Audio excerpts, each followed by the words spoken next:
Brother Bramham, the Holy Ghost did it. So the teachers try and honor him, remember his family, because I know much. Did messengers at the time. In June of '65, Jack wrote to Brother Bramham and asked him to pray for him because we were in between churches, I'll say. And asked him to pray for him, and then also if they ever printed any literature of his, then we would like to receive it. So Brother Bramham wrote back and said that he was waiting on Africa, and that he would be praying for him. And then Brother Bramham passed away later that year, Christmas Eve, in fact. He was in an accident in December 18th, lived for 6 days, passed away on Christmas Eve.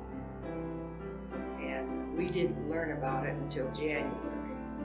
Communication was very slow.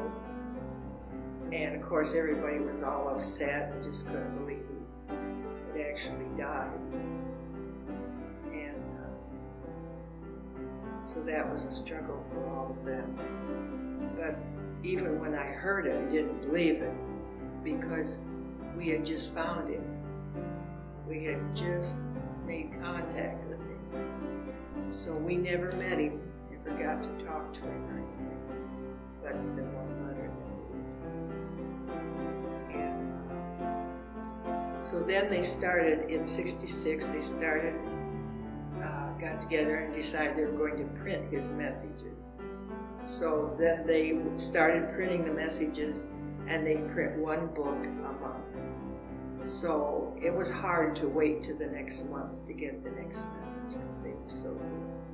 And it was food for our souls. It was feeding us and teaching us, something that was sadly lacking in our nations. And so as the years went by and they kept printing them, then they came out with cassettes. Like '68, I think we had the 7-inch reels, 5-inch reels. And then in '70, I think we started with cassettes.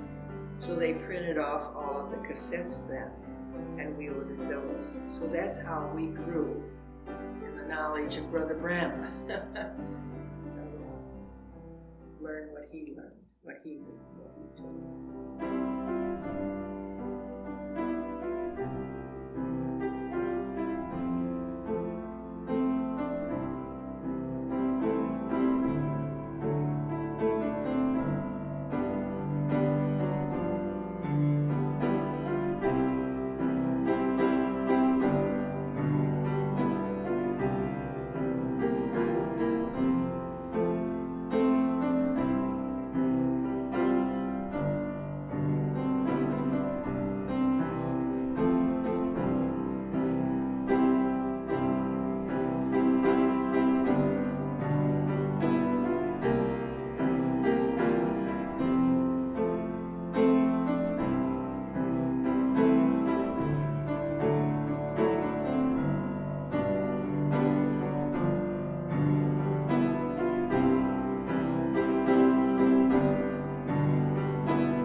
like that, dear brother Jack.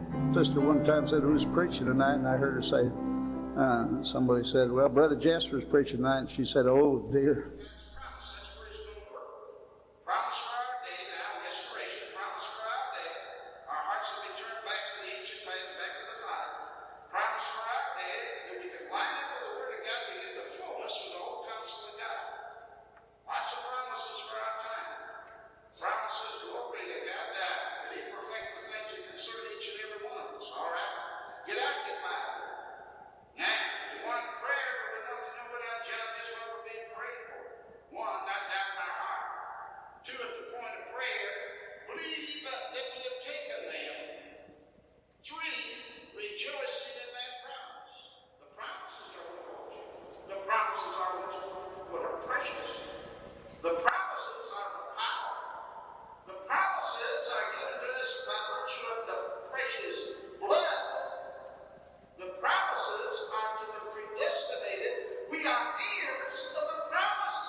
What can I say? But hey, I love you guys. Barb Drew was my best friend in high school. And we always went riding when we got our licenses and couldn't drive. Why? She came down this one day and we went for a ride and she brought her dog Pal along. Well, Pal was blind in one eye, but he was a little black and white dog and he was friendly. And so she put him in the back seat of the car and we were driving along. Of course, like all teenage girls, we were blabbing away and laughing and everything. And we got over on near Fellow Street, where the old mansion nursing home used to be. And I think it was probably Ottawa Street. But anyhow, we were driving along talking, and Barb almost went through the stop sign, but she slammed down the brakes. The dog was sitting between our seats in the back on the seat, and she slammed down the brakes. And of course, we grabbed. I don't think we had seat belts then, but Pal came over the top of the front seat, landed on the floor, turned around and sat down and looked up at us with that one blind eye. And Barb and I just sat there and laughed and laughed. The dog didn't to have a look of surprise on his face, but it didn't affect him at all. He just sat down there and looked up at us. Okay, here I am, you know. It was funny, very funny. We had a lot of things like that. She had a raccoon. They had a pet raccoon, Squeaky. And as he got older, he got meaner. He would bite, get too rough.